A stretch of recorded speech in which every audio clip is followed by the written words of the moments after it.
চলো বন্ধুরা, আজ এক নতুন গল্প শোনাই। নীতিকথার গল্প, তিনটি মাছ। একটি জলাশয়ে তিনটি মাছ থাকত। তারা তিনজনের ভীষণ প্রিয় বন্ধু ছিল। প্রথম মাছটি ছিল খুবই বুদ্ধিমান, দ্বিতীয়টি ছিল সমস্যা থেকেই সমাধান খুঁজে বের করার ক্ষমতা, এবং তৃতীয়টি ছিল ভীষণ রকমের একগুঁয়ে, আর কোনো রকম পরিবর্তনকেই সে ঘৃণা করত। একদিন প্রথম মাছটি একজন জেলেকে বলতে শুনল যে কাল তারা এই জলাশয়ে মাছ ধরতে আসবে।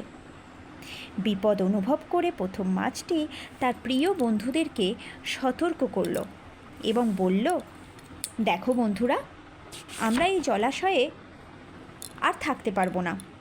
এখান থেকে চলে যাওয়াই উচিত, না হলে আমরা জেলের জালে ধরা পড়ব।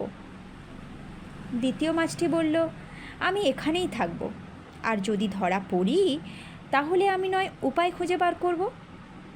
তৃতীয় মাছটি বলল, আমি এর বাইরে যেতে চাই না, আমি এখানেই থাকব, আর আমার ভাগ্যে যদি থাকে ধরা পড়া তো পড়ব। তারপর প্রথম মাছটি যথারীতি সেই জায়গা ছেড়ে চলে গেল। বাকি দুইজন রয়ে গেল। পরের দিন জেলে এসে অন্য দুই মাছকে ধরল। দ্বিতীয় মাছটি মৃত হওয়ার ভান করে সেইখানেই পড়ে রইল এবং সময় বুঝে সেইখান থেকে পালিয়ে গেল।